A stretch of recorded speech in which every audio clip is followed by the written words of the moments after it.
Welcome to the All Things Nintendo podcast. I'm Brian Shea from Game Informer, and this is a weekly podcast to discuss all the biggest news and games from the world of Nintendo. I am currently traveling for work, so there will not be a news segment this week, but as usual, I will catch up on any news that may have hit on next week's episode. But we've got some fun topics this week. Kicking things off, I'm going to be giving my impressions of Blasphemous 2, which comes to Switch next week. Then we're going to throw to a couple of interviews that approach the music of the Sonic the Hedgehog franchise from different angles. Joining me for this first segment is Game Informer's own Marcus Stewart. Marcus, how are you doing? Hey, I just want to call out you missed a prime opportunity to make the joke of, I'm going to be flying next week, and boy, are my arms going to be tired.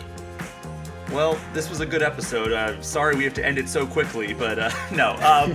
Marcus, I am glad you could join me for this because you have kind of fallen into the role, and I think just by the fact that you are streaming and doing super replays of some of these games, but you've kind of fallen into the role as kind of like Game Informer's resident Soulsborne person. It's news to me, but that's kind of hilarious because of I guess I blame Dan Tack for that. Yeah, because you were streaming with Dan Tack back when he was like, he Souls is Daddy, as I like to call him. to this day the Souls Daddy, because now he works for Bandai Namco, which is the publisher of many of those games. But yeah, so you have kind of slotted into that because it's like if the president is no longer able to fulfill their duties, the vice president steps into that So I'm role. like, Vice Soul Daddy? You're Vice Soul Daddy. But this game that I'm going to be talking about during this segment, Blasphemous 2. Did you play the first Blasphemous? No, but I've been told that in itself is blasphemous because I know the people that really love that game, like, really talk it up. Like, I know it's got a pretty passionate following. Yeah, so I actually never played it, but back in, I guess, 2021, I had Kylie Parker, who is a toy photographer and does amazing work. Her eShop gem of the week was Blasphemous, and I always kind of wrote it off as, it's not really my genre, because I'm not a big Soulsborne fan. But this is like a 2D Soulsborne game, essentially, is like the best way to describe it, I would say. It's like a 2D Metroidvania Soulsborne in terms of like difficulty. At least that's how it was pitched to me, right? But for whatever reason, I just never got around to it. I did buy it, but I'd never played it. And then Blasphemous 2 came out, or it's coming out, and I was starting to like watch some gameplay footage, and I was like, this game looks really fun. It looks really good. And it gave me vibes of like, what if Dead Cells wasn't roguelite and instead it was like a true Metroidvania, in the sense of like, all right, you explore, you get like new traversal upgrades, you get new abilities that open up new areas that maybe you couldn't get through before, and you are expanding a huge map as you explore. And as soon as I started playing it, I was like, oh, that's exactly what this is. And that was always one of my chief complaints about Dead Cells. Like, I adore Dead Cells, but I always was like, this would be cooler for me anyway, because I'm not a big roguelite fan, if it was just like a straightforward Metroidvania.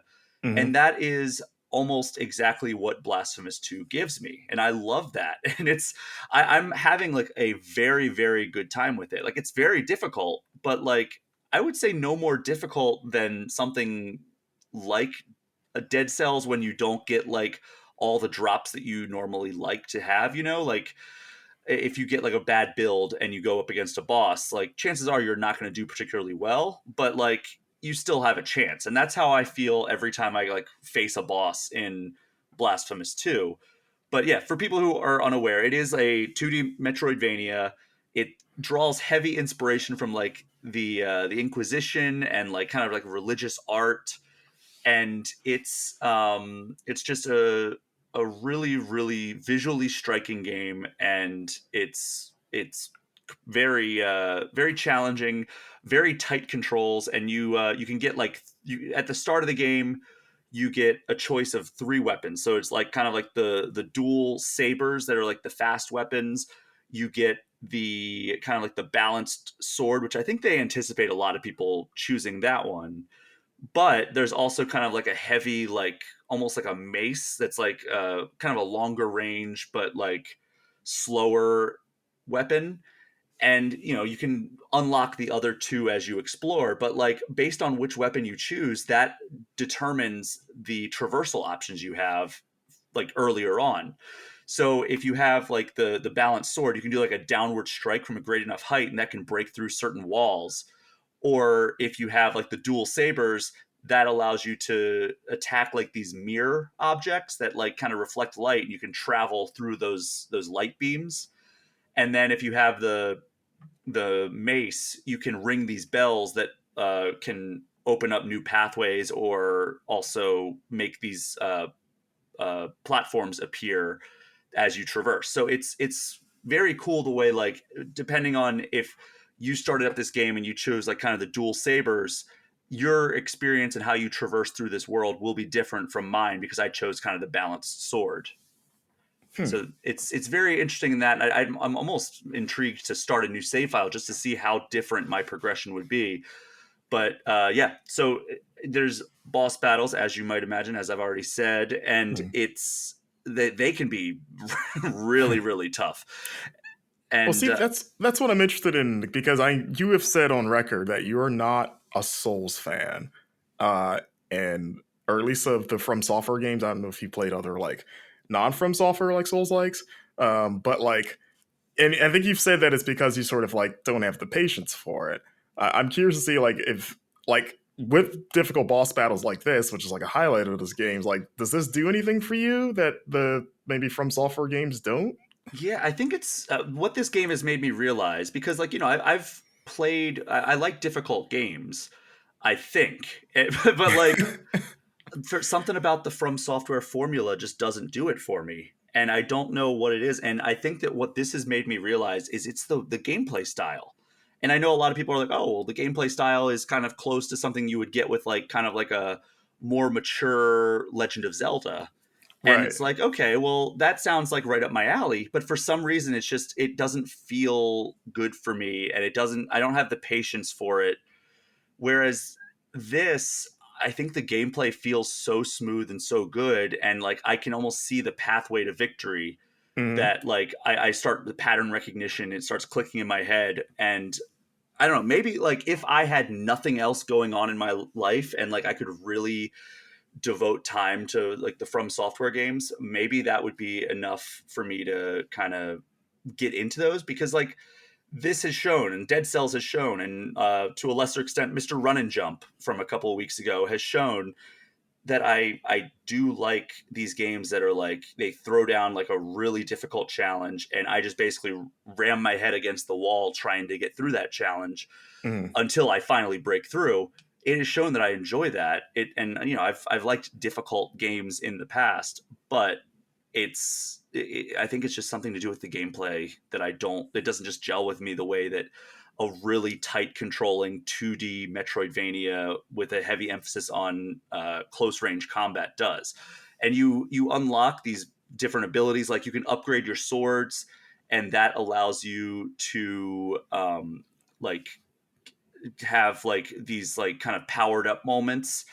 And then there's also like kind of spells that you can equip. Like I have one that like throws almost like this like disc out and has like a boomerang function. So like you can throw it out and it does heavy damage. And if you distance yourself just right, you'll throw it out and you'll kind of hover over like the boss character or whatever you're trying to fight for an extra amount of time if you get your distance just right. Otherwise, it'll just pass through them once on the way there and once on the way back. And there's also like one of my favorites is like this fire spell that you just cast on the ground, and it just raises up like flames, and it deals extremely heavy damage. It does take more kind of the, God, what is the, I forget what the resource is called, but it's like basically the mana meter. Mhm. And you build that up by doing melee combat damage to enemies. So you have a health bar, you have the mana bar, and then you also have like the weapon kind of special ability meter that fills up as you do stuff with that as well.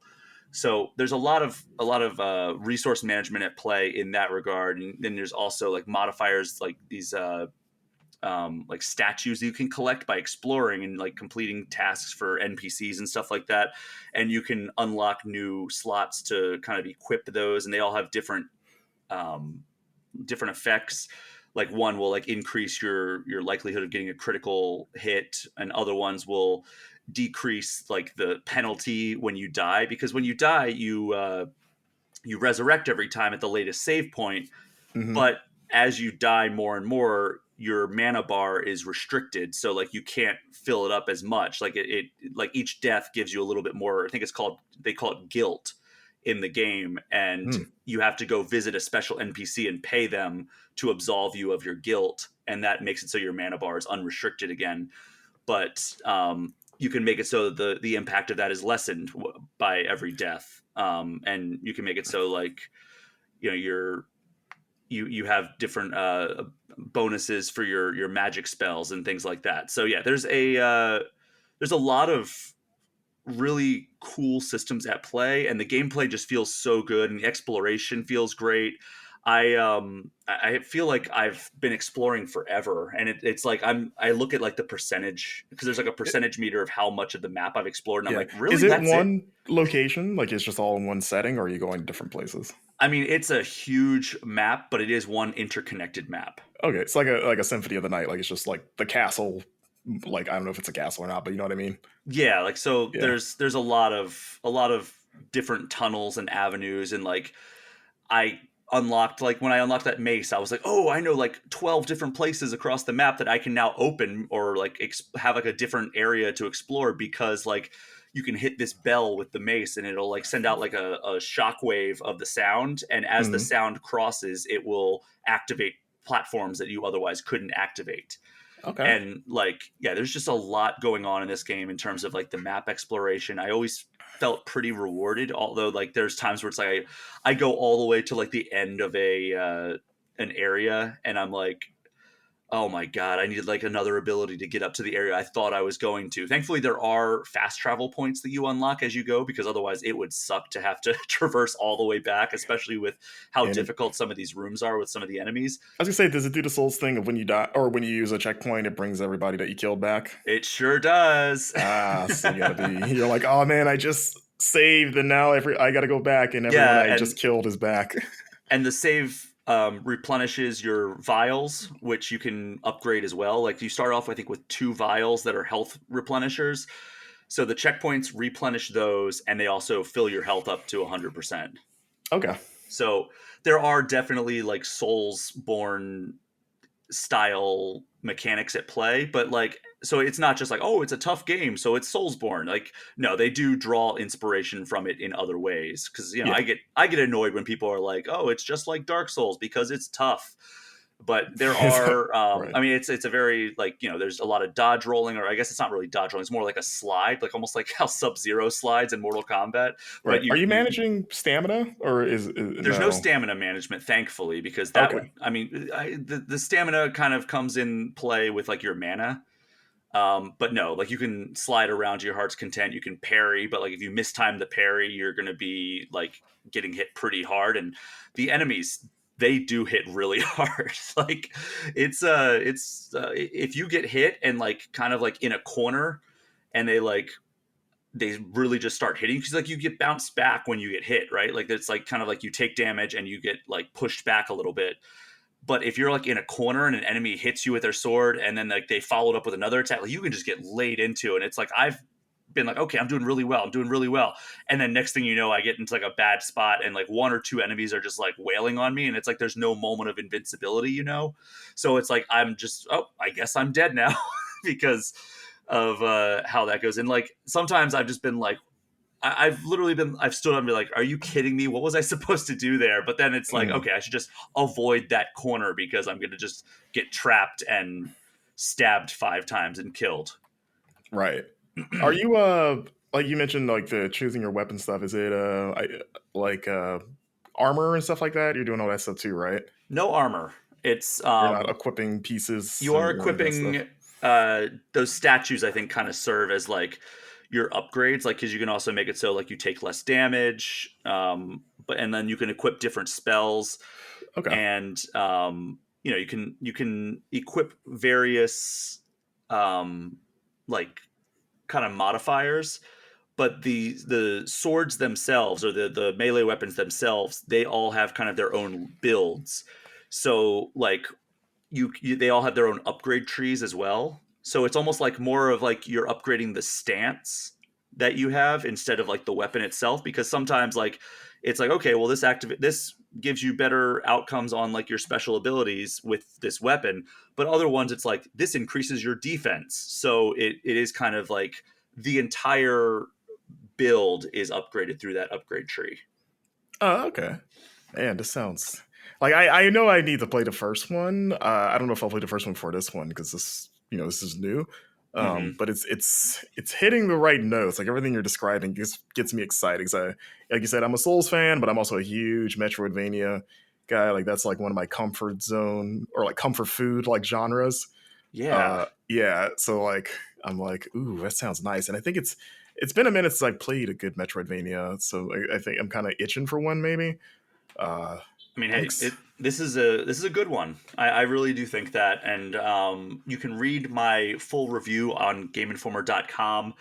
The game is out on August 24th, and it's coming to PS5, Xbox Series X and S, PC, and then of course Nintendo Switch. So mm. you're thinking this is going to be one you're going to check out?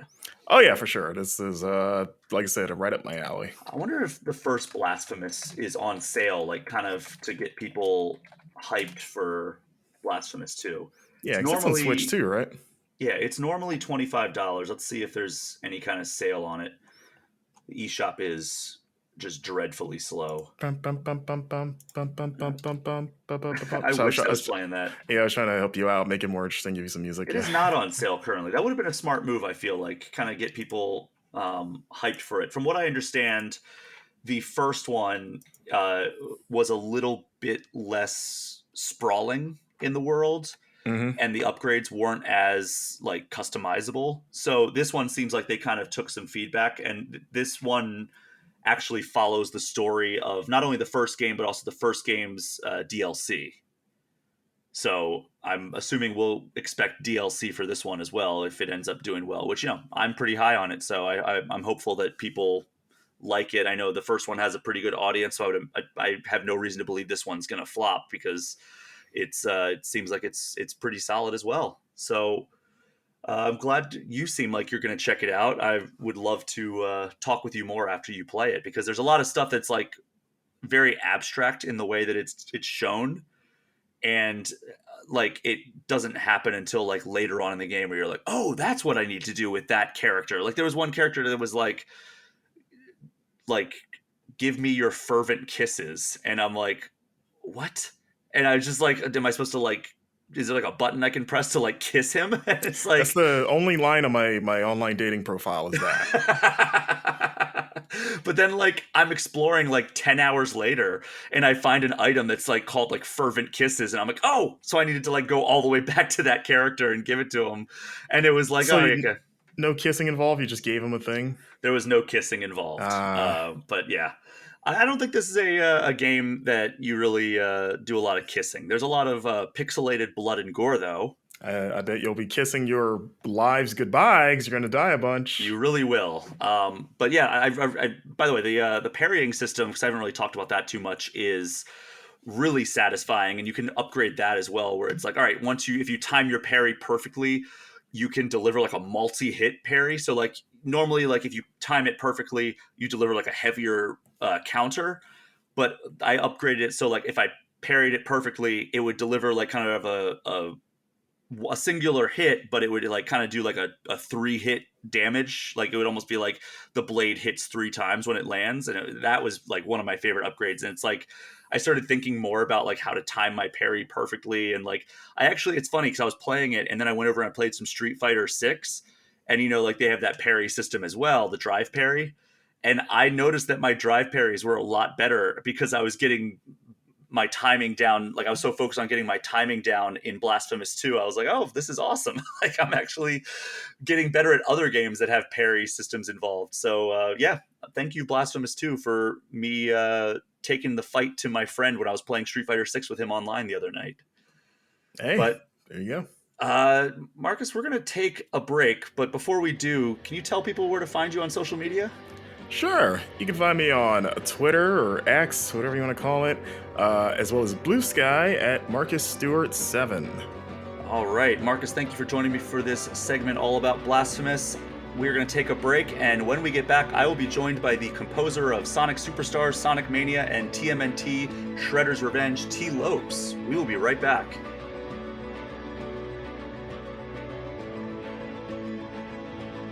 Sonic Superstars is one of my most anticipated games on the horizon for this fall, and if you've listened to this podcast at all, you know a couple of things.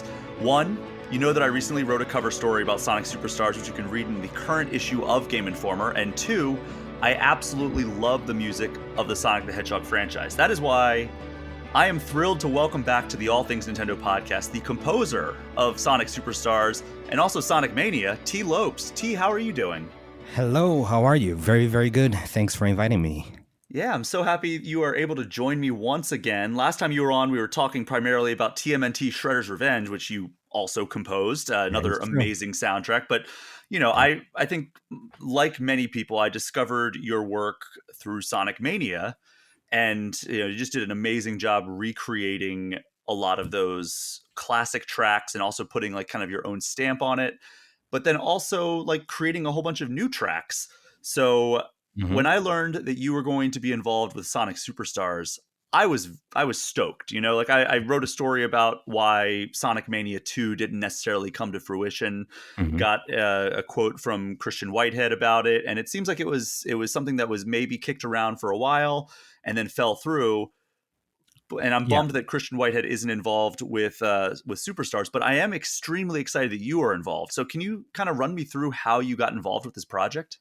Well, thank you very much. First and foremost, I'm glad you're excited about the project. I'm very excited myself. It looks amazing, and hopefully it will sound great to people as well. So as you know, I've been working on Sonic projects ever since Sonic Mania came out, right? I did the animation thing, Sonic Mania Adventures, and then I worked with June on Team Sonic Racing, which was an incredible experience for me. I also did the medley for the Sonic 30th anniversary concert. That was really cool. It was my first time doing orchestral stuff. But yeah, I've been doing all this Sonic stuff throughout the years, and June once again invited me to join his team of composers, and I was just stoked to be part of another Sonic project. That's awesome. Yeah, I'm stoked that you're involved with it as well. And I guess, how does the process of composing for a Sonic game such as Superstars? I know you had the Team Sonic Racing experience, but the music and the graphics are far more modern facing, and you know, you compare it to something like Sonic Mania or TMNT Shredder's Revenge. Right. They're deliberately retro facing. It's kind of like the chiptune style of music. Exactly. So how does creating a song or a track for a more modern style game compare to creating one that's like a deliberately retro facing title? Right, so as you said, you know, TMNT or Sonic Mania have this more lo-fi 16 or 32-bit aesthetic, if you want to call it that. So I was trying to match that with the sound, whereas Sonic Superstars is still a classic Sonic game, but in a modern setting, right? It was made nowadays. It has 3D graphics. It's a high definition game. So I was trying to, for my part, create music that uses more modern instrumentation and compositional techniques and a more organic choice of instruments, incorporating like modern genres mixed with classic, cheery, jazzy Sonic influences. Yeah, and like that's always something that's kind of been like a mystery to a lot of people, is what is the process of composing a track for a stage like? Like, do you work closely with the designers? They kind of tell you what they're going for? Do you simply have like visual elements to go off of? Like, how do you learn about a stage and then compose a track that is fitting for that stage? Well, that process varies a lot. It depends on the project, right? Because there will be different resources available to me at different times. But usually I like to look at the colors of the stage. I like to really think about the theme and maybe go do some research based on that theme, based on songs that have been associated with that theme in the past and other forms of media. So I just draw inspiration from all those things and try to incorporate it or to make it feel fit the stage and the colors and the aesthetic as closely or as adequately as possible. And speaking of inspiration and taking cues from different things, like you worked obviously on a lot of Sonic stuff, and you're a big fan of like the Sonic music throughout the years.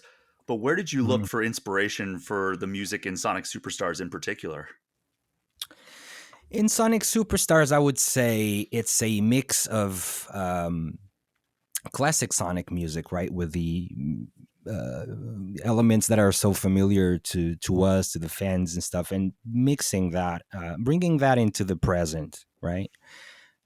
So taking that whole classic vibe and mixing it with elements that are more modern. So I drew inspiration from pop music, from hip hop, from EDM. So all of these genres that are really popular nowadays. I'm sorry, somebody was calling me. Oh man, everybody decides to call me at the wrong time. No worries. Yeah, but anyway, from pop music to to what's on the radio, what's on movies nowadays. It's a mix of all of that. Try to bring all those elements together in a way that makes sense and still fits the game setting. Yeah, and that's got to be such a challenge, like bouncing between the styles, between Sonic Mania, where it's like, kind of a strict adherence to what had come before in terms of the sound, and Sonic Superstars, which was kind of, it's blazing a trail in terms of the classic series. When do you kind of draw the line of like a composition that you come up with and you're like, oh, this would be better for like a more classic styles game, or would be better for a more modern style game? Is there like a distinction in your head? Uh, I think I look at past games a lot for that. So, I guess 3D Sonic games, for example, always bring to mind heavy metal and, Crush 40 and that kind of stuff. Um, Whereas classic Sonic music always has that more chiptune vibe and cheery, jazzy elements, funky elements. It's very hard to put your finger on it, but don't know that I can make a clear distinction for you here because Sonic music could be so many things.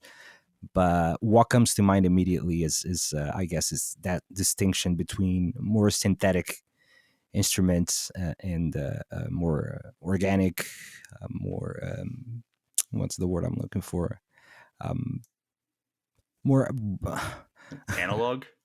and well, not so much analog. Well, analog is, I guess, could be a good word, or more grungy. That's the word I was looking Mm, for. Yeah, more edgy, if you want to sure. put it that way. Okay. And how has the collaboration looked like with Jun Senoway, who's also working with you on this soundtrack?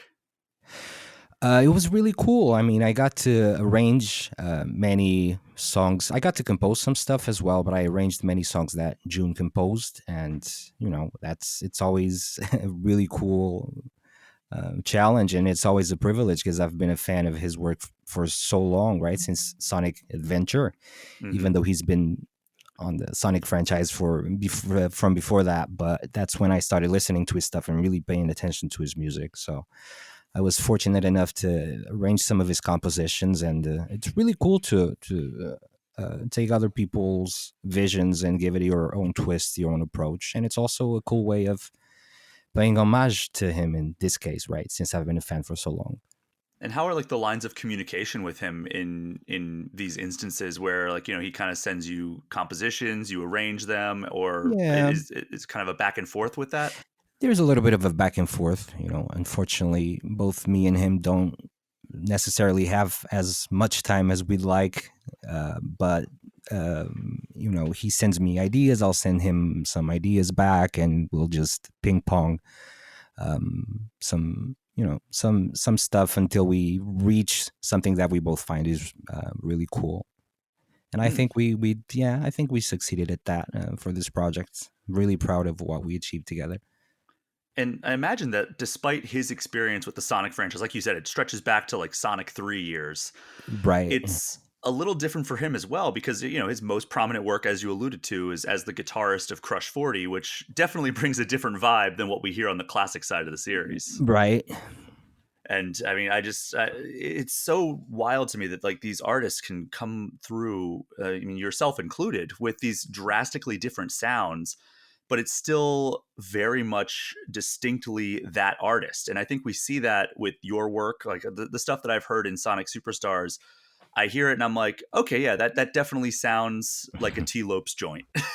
That's And funny. then I mean, same thing with Jun Senoway. It's like his work always kind of has that distinct sound, and that's a really fascinating It component is. of it. It is. It is. And it's funny because I think that people's individual style stems not only from their qualities as an artist, but also from their shortcomings and, the ways that you need to find around around your shortcomings when you don't have, when you don't know musical theory, for example. You have to find other ways to try to translate what you're envisioning inside of your head into music. And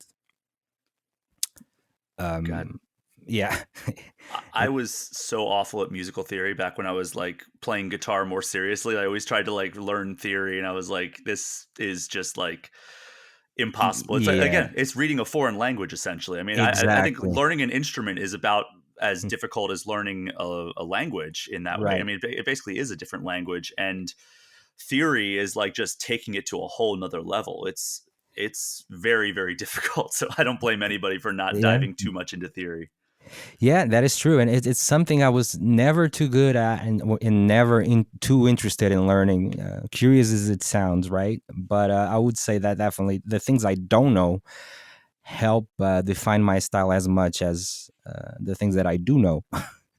So I Yeah, think it all goes into your personal your musical identity, if you want to call it that.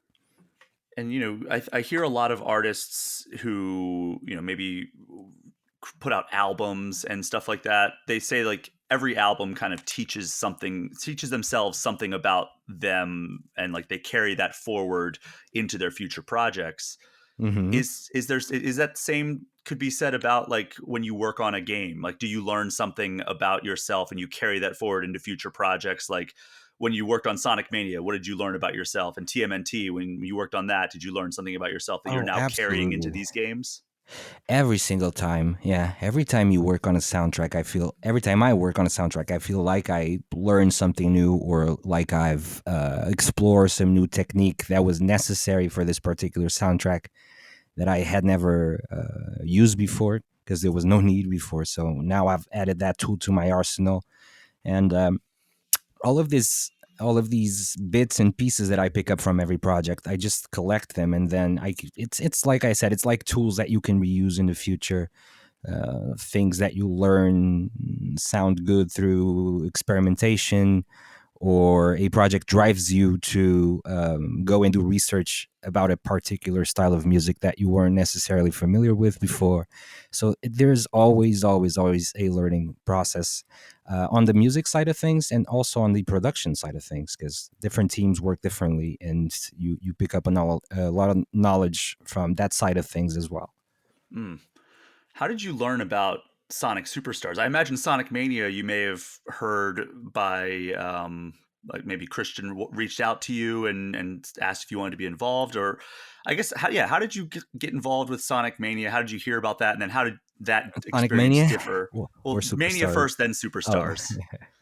Mania was a long time ago. I don't know if I remember the story correctly, but I was working with a team with a game developer called Pagoda West at the Hmm. time, and they went on to join Christian Whitehead and Headcanon and a few other people to work on Sonic Mania. And since I was working with them at the time, and I had all of these credits, remixing Sonic music and all that stuff, they just I guess that they took that and invited me to the project and just brought me along with them. So that's how that came about. As for Sonic Superstars, things were just like more, They're in you place know, already.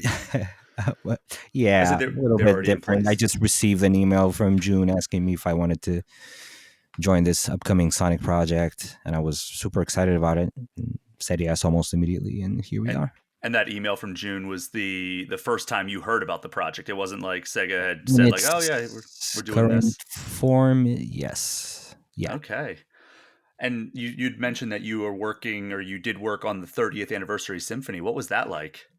That was like nothing else I had ever done in my life, right? Because usually I compose inside of the box, meaning I take care of most of the instruments, the instrumentation, and the arrangement and the melodies and all of that stuff.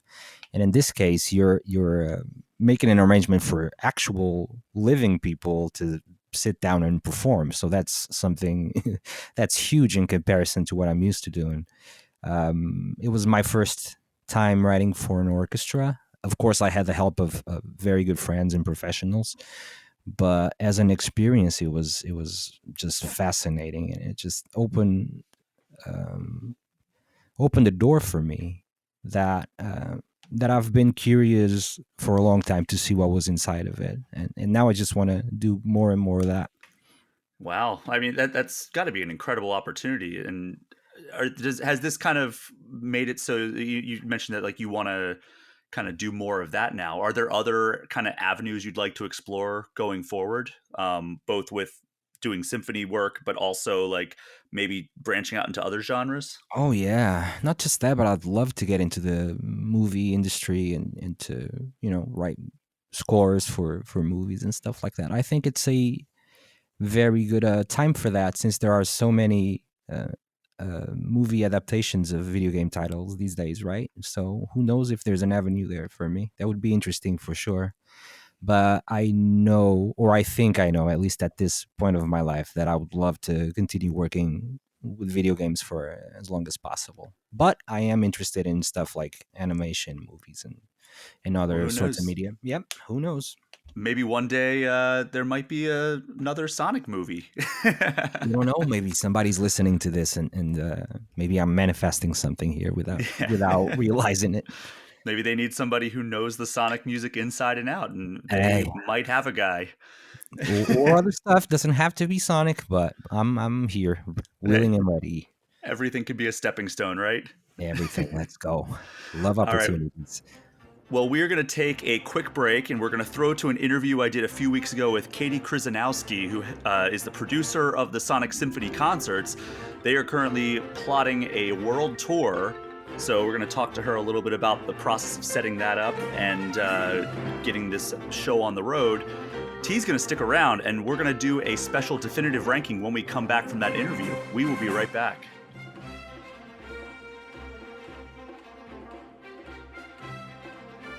I am joined now by Katie Chrzanowski, who runs social media for Sonic the Hedgehog, as well as a litany of other responsibilities and roles.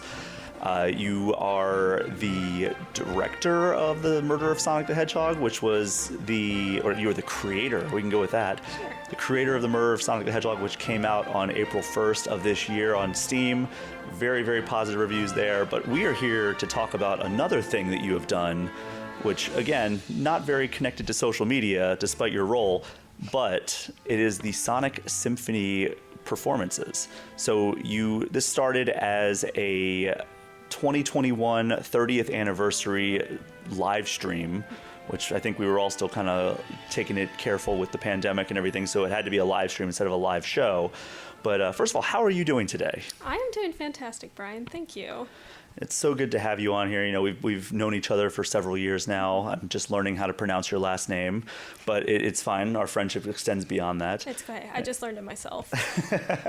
So, kind of jumping in, like, what was the initial idea behind having a symphony performance of Sonic music for the 30th anniversary? Yeah, absolutely. So a lot of it was inspired by me going to other video game symphonies of other brands before I worked at Sega. I love that. I love tying music and games and like having the gameplay behind there and just how it brings communities together and they're all just celebrating that. I've gone to ones where there's like lyrics in the songs and everyone is singing together. It's just a fun celebration. And Sonic objectively has some of the best music in the video game industry, so it felt like a no-brainer to kind of tie those together. And you look at like some of those other brands that you mentioned, like, you know, Final Fantasy is probably the most successful example of all of these, but a lot of that music feels like it's orchestral already, right? Like you listen to some of Nobuo Uematsu's compositions or even some of the more recent composers, and it's like, oh, they're actually using like an orchestra already, so it translates very easily. Sonic, especially in those early days, it's kind of almost difficult to imagine like a symphonic version of those songs, but somehow it's still translated so well. So was there any concern in the back of your mind that like maybe this won't sound as good as I think it will in my head? Not really. I mean, I did not do any of the arrangements myself, but I know we have some of the most talented musicians, and like I could hear the vision in my head even when they would be talking about it, where I'm like, yes, I can see how this would work. Even with some of like the Sonic Adventure tracks where they're more like rock songs, I could see how a symphony could play into this, and again, it would just be fun and different and a new way to experience those songs rather.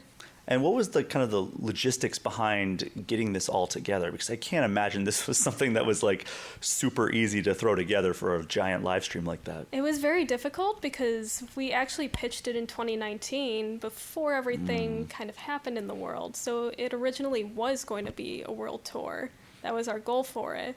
But then once 2020 came around, everything was kind of up in the air. We didn't know like how long things were going to be shut down. We didn't know would concerts ever come back. But we still want to do this idea, and the 30th anniversary is coming up, so how can we kind of pivot and make this something that everyone can enjoy and do it in a safe way? And I guess, like, how did you go about pitching this to the greater team at Sega? It wasn't like a formal pitch. I kind of just talked to different teams. I would like bring up the idea of, oh, it'd be so cool if we did a symphony, and just talking to various people. And eventually someone was like, oh, I used to actually help on XYZ symphonies for video games. And I was like, I'm going to talk to you more. Tell me how that went. And it all just kind of grew from there, where someone had the skill set, and then we just kind of brought more people in and figured like, yeah, this could be something really cool. This is something we haven't done before. And when you kind of look at the streaming event as a whole, you know, you have the symphony part of it, but then there were also other musicians who got involved. We got an amazing cover of the Sonic Colors song. And then we also got Crush 40 coming out and doing a kind of remote performance, because Johnny and Jun Senoue were not in the same room. So Correct. It was kind of like interesting how that worked. I'm assuming that was not a live recording. That was not a live recording. Or a live stream of it. Right. But it all came together so well. And I think that also like showed us that, like, reminded us how good like a lot of the more modern music is. So what was kind of like, was there any concern, or was there any like thought process put into like, is this going to be like too big of a contrast going from like this like symphony orchestra, everybody's in suits and ties and playing like stringed instruments, to suddenly like Crush 40 just rocking your face off? I think we were just more excited because we're pitching this as the Sonic Symphony concert, so they're already expecting symphony music. But then we're also going to add in like this rock music, which is kind of Sonic's core at this point, especially over the past 20-ish years. So we were excited that we were going to have both available. And I think that kind of goes back to like a franchise tenet at this point, I think, as a whole, which is Sonic is really trying to cater to two very different but also unified audiences, where it's like you have the classic people, the people who maybe grew up on Sonic Adventure 1 or Sonic from like the Genesis games, and then you have the modern people who maybe got into a Sonic Adventure 1 or 2, and then like, you know, very different gameplay styles. So it does make sense that would work. Right. I mean, the biggest difficulty was just picking songs, because there is so much good music across all 30 years, and we wanted to represent as much as we could, but we knew we only had so much time. We can't just kind of keep the symphony for too long. So you had to whittle it down and just pick, I wouldn't say the best, but some of like fan favorites across the years. And how involved were you? I know you said you didn't do any of the compositions, but how involved were you with picking the set list? I was very involved with that. That was a team effort, but I kind of pitched like, I really want these to be included. I think these games need to be highlighted.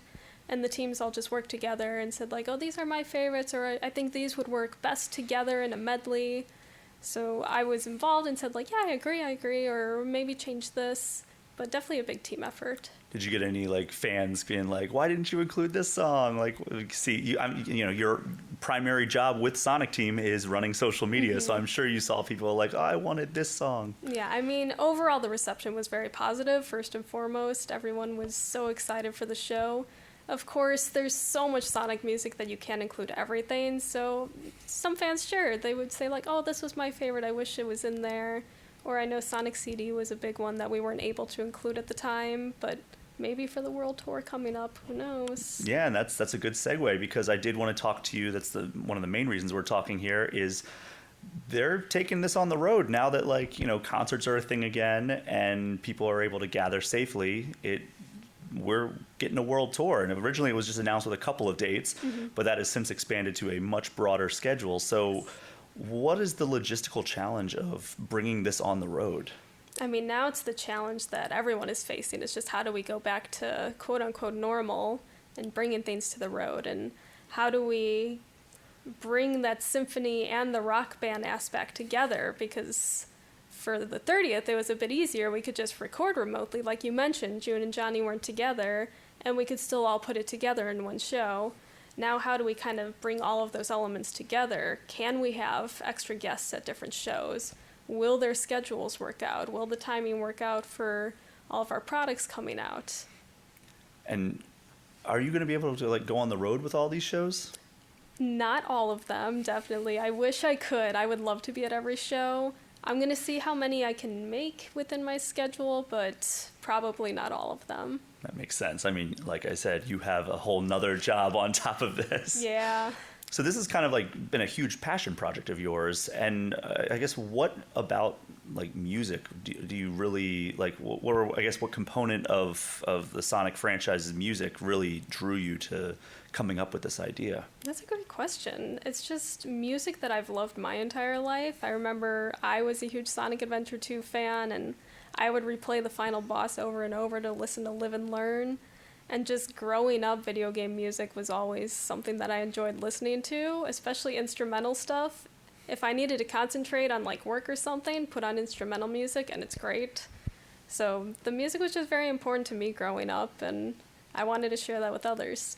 Oh my God. And speaking of Sonic Adventure 2, the Escape from the City cover that was done was unbelievable. That was spot on perfection. I think a lot of people even say like maybe it was better than the original, which is high praise, because that's one of the best songs in the past 23 years. There have been a lot of amazing renditions of that song, so adding another one to their roster, I'm proud the team was able to do that.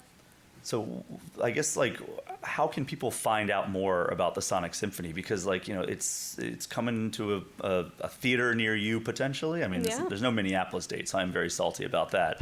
But Chicago's not that far, so maybe I'll go to that one. But, like, how do people find out more about this tour? Yeah, you can go to sonicsymphonytour.com, where there's more information about the shows, and you can purchase tickets directly from there. And we're adding more shows as we go, as we see more people kind of filling up all the seats already. So maybe Minneapolis will get its time. I sure hope so. And is there going to be any kind of like merch that people can look forward to getting at these shows? Is there going to be like any kind of special experiences, photo ops, anything like that? There will be merch. We haven't announced anything yet, but we are looking to get some merch there. There may be some photo ops. There may be special guests there, also unannounced. But yeah, we're trying to make it fun for everyone, even beyond just the performance. Well, now you're baiting me into this question, which is, I mentioned it before that the streaming version had kind of these disparate parts that all kind of gelled together in this one experience. Are we going to get more than just the symphony in this show? We might. We're not talking about special guests, but we might have some band for that. All right. Well, some band for that. Sounds like a little enticing there. Right. And I've seen some band in the past, and that some band puts on a good show if we're talking about the same some band. I mean, I would not expect Crush 40 at every show. It's the same issue with me. I can't be at every show. We all have busy schedules, but we do want to bring the rock element to the show. All right. Well, Katie, thank you so much for taking the time to talk Sonic Symphony.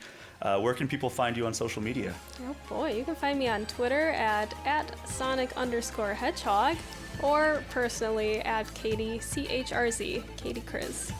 All right, we are going to take a break, and when we get back, we'll be doing eShop Gem of the Week and Definitive Ranking. We will be right back.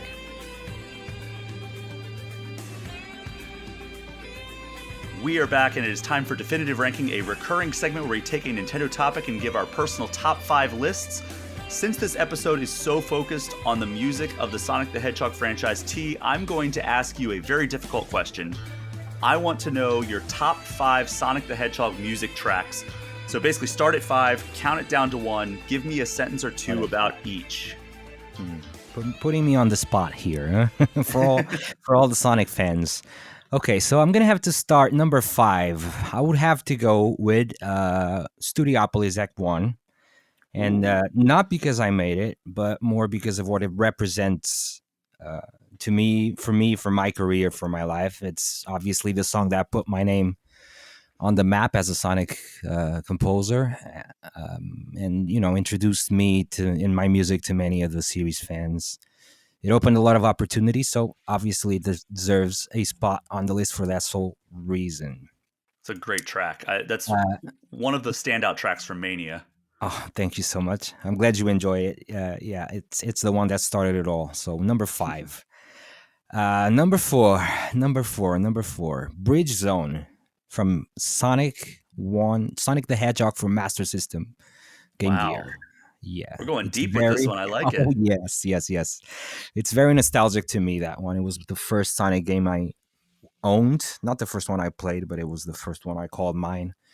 It's a wonderful track by Yuzo Koshiro.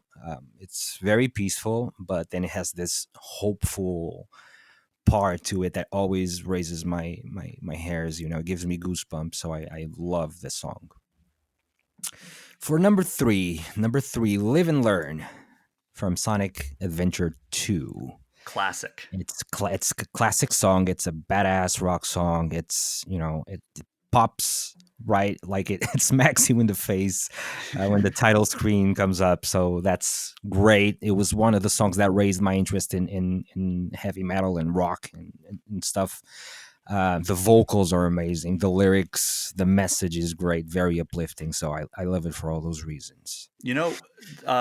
That song, not only is it Takashi Iizuka's favorite Crush 40 song, it's also, I would say Crush 40 is pretty responsible for me getting more into like rock and heavy metal as well. So I'm right there with you. Like after that, I started exploring like, I really like Johnny Gioli. And I was like the singer of Crush 40. And I was like, I'm going to look more into this guy. See, this can't be all he's done. And sure enough, he's done like 7 different bands. And he's fronted. Yes. Johnny's a very good buddy of mine. And he's one of the coolest guys I know. And one of the most talented too, because that voice is just incredible. Have you ever heard his cover of Hallelujah? No, I haven't. I've heard a lot of his music. I got super into Hardline for a while there. Axel Rudy Pell, since he's taken over kind of the vocals on that. Exactly. That's great. Yeah. I've not heard his Hallelujah. That cover with Axel, and it's just incredible, man. Yeah, look it up when you have a chance. I absolutely will as soon as we're done recording this. Yep. And get ready. It's pretty strong. I think that pushes you to number 2 now, huh? Number two. Angel Island Zone Act 1 from Sonic 3. This song was stuck in my head for so many years, man. It's still one of my favorite songs, Sonic songs. I heard it. I remember playing that game once at a friend's house for very briefly, right? And it's the first stage. So I played it for like 5 or 10 minutes, and it was stuck in my head for years, right? It was very, very unique at the time to me. I love the rhythm. I love the joy that it brings you when you're listening to it, the harmonies. It just makes me think of this illuminated, magical forest, tropical kind of thing. It's just really, really cool. And a lot of people point towards Green Hill as like the quintessential opening track, and maybe you're about to do that with your number 1 pick. But I always think of Angel Island. It is such a great track. I wonder, like, when you were doing Sonic Mania, were you kind of bummed that Angel Island wasn't in the original game? Like, I know it kind of got a little bit of a cameo in Mania Plus, but were you, as somebody who's such a fan of that track, were you kind of bummed you didn't get to give your take on it right out of the bat anyway? Not bummed. I guess I would have liked that for it to be there, but not exactly bummed. I mean, there's so many other great themes that I got to remix, and the new themes that I got to compose and everything. So there was really nothing to get bummed about. But yeah, Sure. I would have liked that to be there for sure. For me, for the fans, for everybody. It's a great track, and I think it's a really cool stage too. Hmm. All right, so that leads us to number one. What is it? Number one, take a wild guess. I'm gonna say Green Hill. Wow. Man, play the lottery today. I don't know how you got this one right. It's amazing. Yeah, man, Green Hill Zone from Sonic the Hedgehog 1. I mean, it's obvious. It's a classic. It's super catchy. It's super, it's expertly written. It brings back so many memories. It's the first Sonic song I ever heard. I mean, what other song could I give number one to but Green Hill Zone? I know it's been around for a while. I know it's in a lot of games, and people have different opinions about it. In my heart, this will always be Green Hill Zone will always be number one for obvious reasons, and I think in a lot of people's hearts.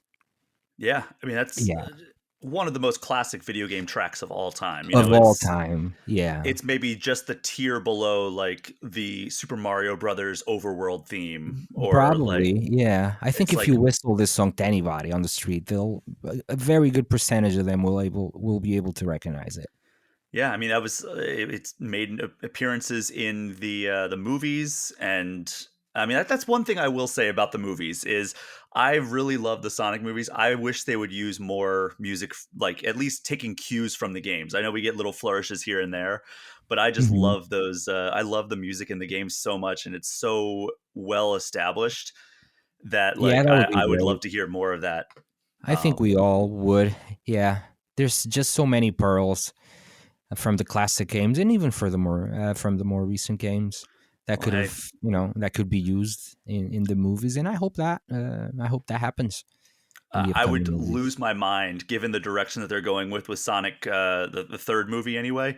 Right. If we got some live and learn in there, Oh, that would be so awesome, wouldn't it? I would lose my mind. I would. I think everybody would. Every Sonic fan, every music fan, really should lose their minds because that's 'Cause that that's an song's amazing incredible. classic. Absolutely. Well, I anticipated that some of those songs were going to appear on your list. So in my top five list, I have zero overlap.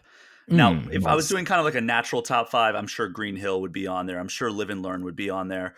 But I went a couple of kind of more abstract, but still my they deserve their spot on this top five. And the one that Let us have it. almost made it on there was the original Ice Cap Zone. I love that song so much.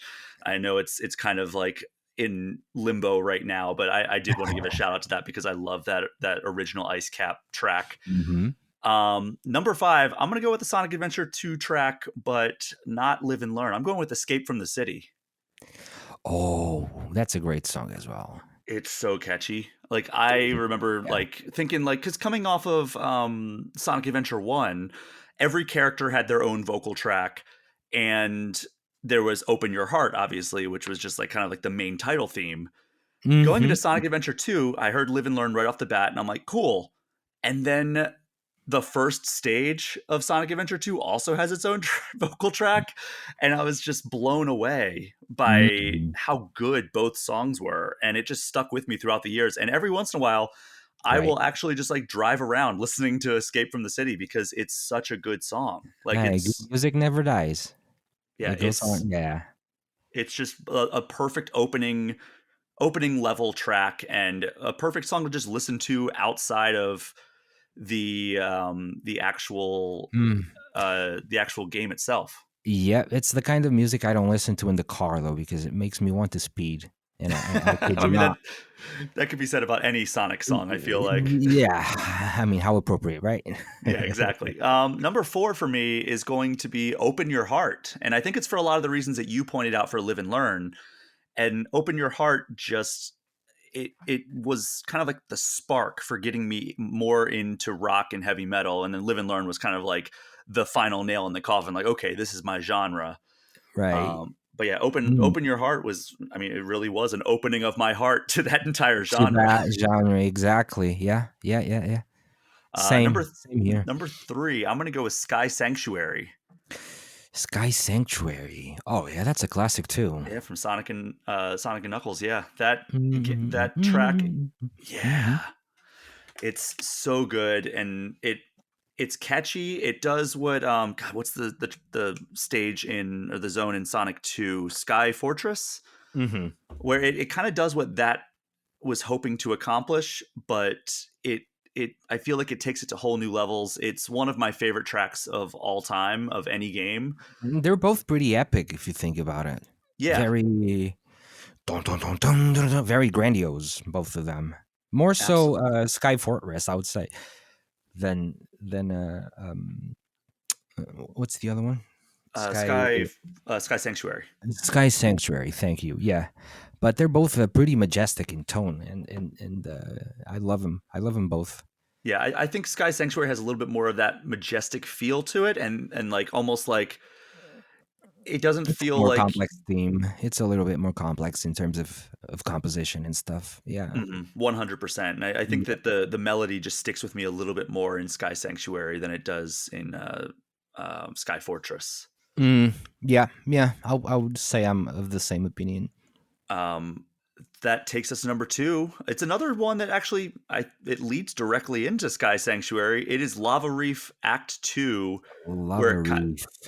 but it also leads directly into Hidden Palace in Sonic and Knuckles, where you kind of face off against Knuckles and then get Yes. the teleporter up into Sky Sanctuary. Oh my gosh, that it's just the after the kind of hard hitting Act 1 theme, and you're dodging lava, you're fighting Eggman with like his Mm, little like lava yeah. conveyor belt thing, Yeah. and it's like everything kind of dries out, and then suddenly like you're running around this like kind of the lava has dried up, and Right. it's now this magma rock that you're able to walk on, and everything's just so it feels so serene after the heavier themes of Right. Act 1, and I just remember that transition was just so memorable for Yeah. me. That game was very well put together for its time, wasn't it? I And for love the Sonic 3. Sonic yeah. 3 and Knuckles is my favorite Sonic game, and I don't know if it will ever be topped just because Hmm. it's everything was so well made, everything was It so well put was so together, next and level for its era. the music is just maybe my favorite soundtrack of all time. Everything, yeah, everything is just really, really good about it. You know what's funny? You were talking about Lava Reef, right? And it's Hmm. one song. It's a theme, both acts one and two. It's a theme that I didn't really care too much about or pay too much attention to until I worked on my versions on Sonic Mania. Hmm. That's when I really got into it, and it became one of my favorite themes from the whole game. Whereas before, I didn't even pay that much attention to it. Yeah, I guess it's remaking it made me really understand the ins and outs of the song, right? And mhm. yeah, because I don't know. To me, I'm always more moved by faster music, by more upbeat stuff. I guess it always gets me more than slower stuff, right? But after giving this theme the opportunity that it deserved, it grew in my heart just a lot more, and now it's one of my faves.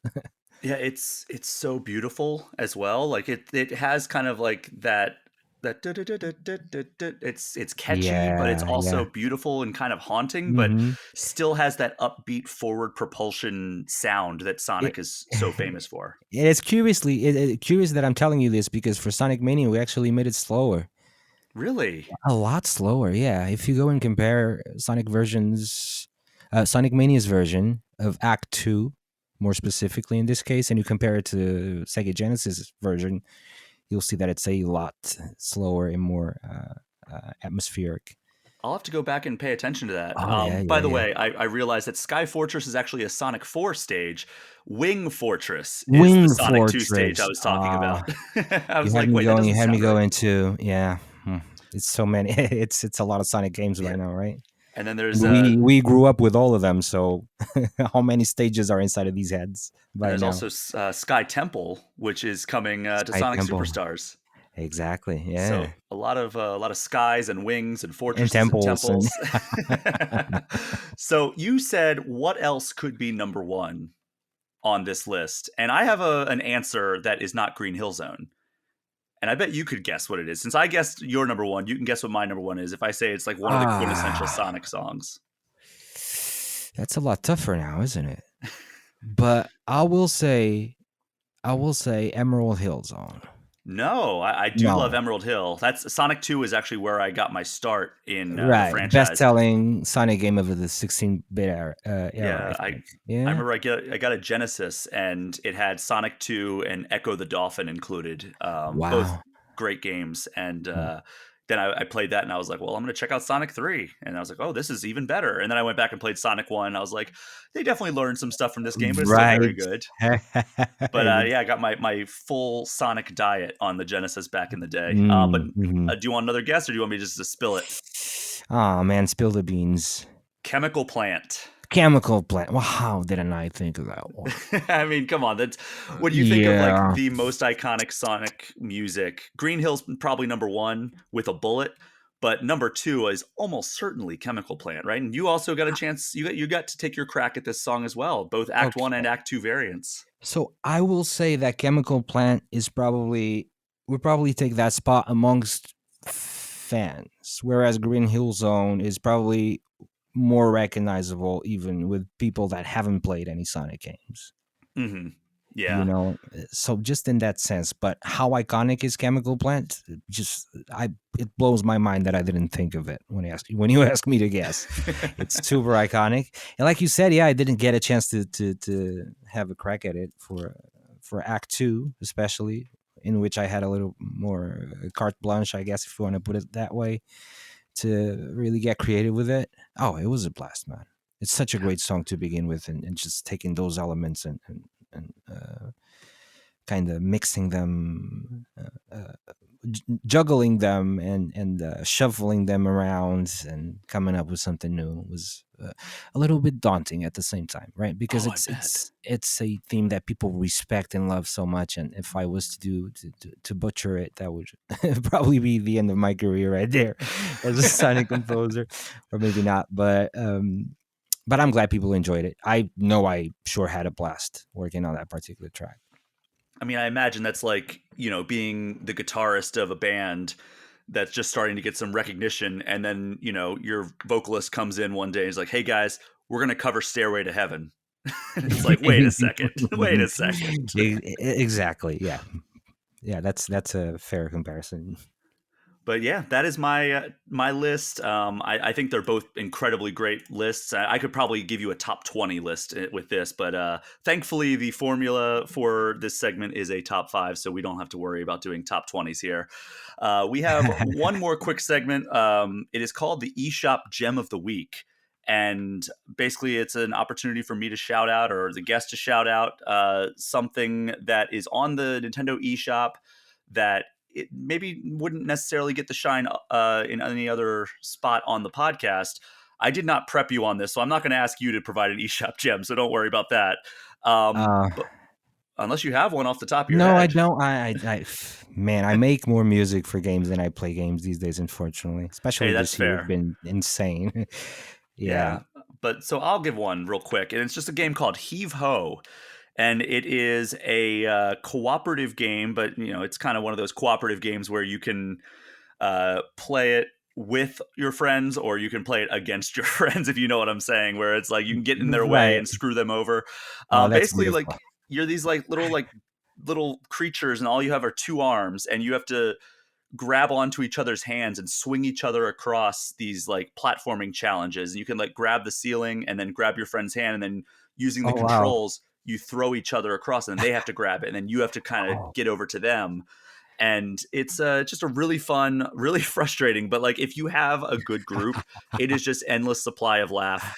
So this is um, like a party game? yeah, absolutely a party game. It's 1 to 4 players, local, and we discovered it when we did our extra life stream back Wow. in God, it's got to be 2019 was when we did it, and it was just a really fun party game to play.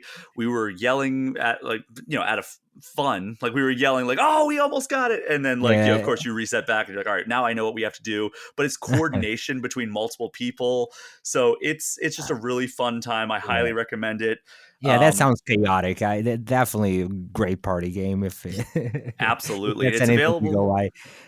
It's available on Switch right now. As of this recording, it's on sale for $4. Unfortunately, this episode is coming out a week from now, from when we're recording this.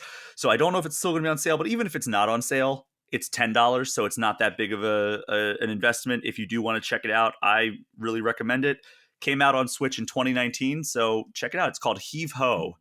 But T, thank you so much for joining me for this episode of All Things Nintendo. Brian, thank you so much. It's always a pleasure to sit down and talk to you, man. Absolutely. Let's do this again sometime soon. And good luck with launching Sonic Superstars. I can't wait to hear the entire soundtrack. Man, I can't wait to show it to you and to the fans. So thank you so much for the opportunity. And thank you so much, everyone, for listening. Do me a favor, if you haven't already, throw All Things Nintendo a 5-star review, hit that subscribe button. And if you have any questions or comments, you want to get them in, you can get in touch with me at allthingsnintendo@gameinformer.com or hit me up on Twitter or Instagram at Brian Pichet. Also checking out Threads and Blue Sky, both at Brian Pichet if you are dipping your toe into those waters. You can also join the Game Informer Community Discord, which is a perk for subscribing to our Twitch channel, even just for 1 month. T, can you tell people where they can find you online? They can find me on it's not Twitter anymore. Do we call it Twitter still? I'm still what calling do we it do Twitter. in situations like this? So you can find me on Twitter, T Lopes. It's all together. And also on my website, www.tlopesmusic.com. And also you can find my music in a few upcoming games. So that's another way to find me in some way. And of course, upcoming games and past games like Sonic Superstars, past Streets of games Rage as well. 4 DLC, TMNT Shredder's Revenge, lots of amazing work. And then you have a YouTube channel that has a wealth of amazing music that you've done as well. So highly recommend checking out all of those things. T's a great follow. But that is our show for this week. Thank you again for listening. Take care. We will see you next time.